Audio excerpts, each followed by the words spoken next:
Today we are diving into the world of bulk loading 35mm motion picture film using the 400 100 foot bulk loader. You might be familiar with these 400 foot rolls of motion picture film. They are often hard to get directly from Kodak or Fuji or any manufacturer these days, but can still be found on eBay. Typically it comes in a dark bag inside a can like this.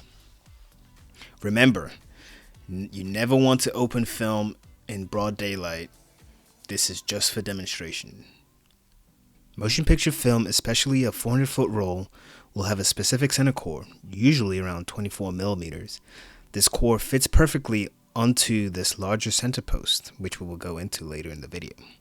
Now, this other center post is designed for 100 foot rolls of film. This kind of film is easily bought from places like B&H, Autorama, and such. Having the ability to swap out the center post allows the bulk loader to be compatible with both 100 foot rolls of film and 400 foot rolls of motion picture film, giving you lots of flexibility. Let's talk about what you'll get with your bulk loader. First, the bulk loader body itself and the lid, along with both center posts, and of course the winding crank. And onto the bulk loader body itself. A critical feature here is the felt in the film exit channel. This felt is thick enough to provide excellent light tightness even in broad daylight. It runs all the way through the channel and is taped onto the exit and the entrance. Also, the lid is designed with light traps. The screw path and bevel create a zigzag path to prevent light from reaching your film. The threads are greased for easy turning. Alright, let's get started. Let's gather our tools. You will need an empty 35mm canister with the leader still sticking out. Next, something to attach the film leader to the main roll. I prefer using double-sided tape. Just make sure it's a thin, strong type, not the tissue kind, as that tends to break apart when you try to remove it later.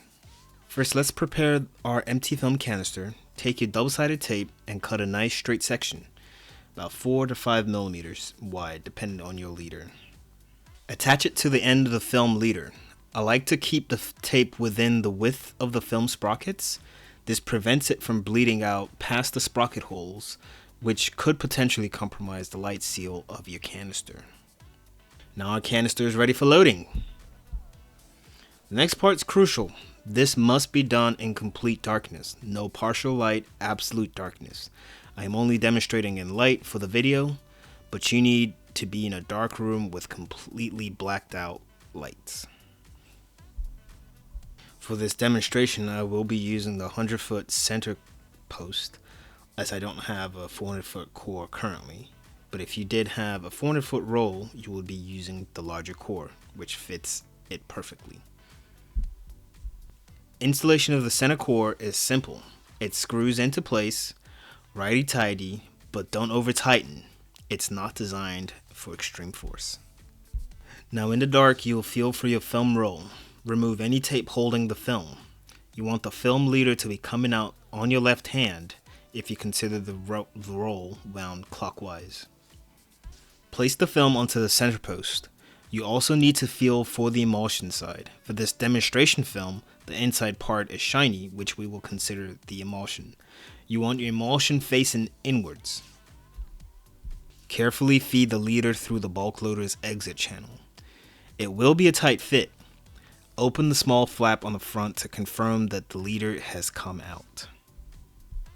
Once confirmed, we are done loading the bulk loader. Now seal it up with the lid. The lid is locked with friction. You need to apply a decent amount of pressure when turning the lid to close it and at the final point of closing. Don't over tighten it or you might struggle to open it later. Just a snug, hard turn should prevent it from freely opening. Check it a couple times. Now that our bulk loader is loaded and sealed, we can work in subdued light. A dark room or a bathroom, for example, but not extreme bright daylight, as light can still sneak in and fog your film during the loading process. Now, to load the film onto the canister, we want to ensure that the canister is oriented correctly. The film should be sticking out from the left, and the protruding part on the canister should be pointed down. Unstick the double-sided tape on your prepared canister leader. You can pull out a generous leader from the bulk loader, but ensure its edge is cut straight. We want to line up the two leaders. It doesn't have to be sprocket to sprocket perfect, just sufficiently aligned. Once attached, gently force the film back into the bulk loader by walking it back into the channel. This prevents you from exposing excessive film to light. Now seal up the canister with the front flap, and we're ready. Now we need to decide how much film we want to load. On the bulk loader, there's a small table indicating turns per exposure.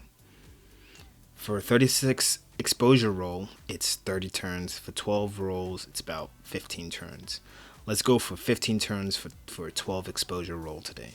On the top of the loader, there is an arrow indicating which direction we want to turn to load the canister. And it's an added reminder, it is, again, good practice to load the film in subdued light. With our scissors, we cut straight across the film. We can close up the front flap and store the leader in a dark, cool place. And there you have it, a bulk loaded roll. Now for the part that I always forget and have to look up and figure out how to cut the leader to fit the camera correctly. Here I have the Ricoh R1.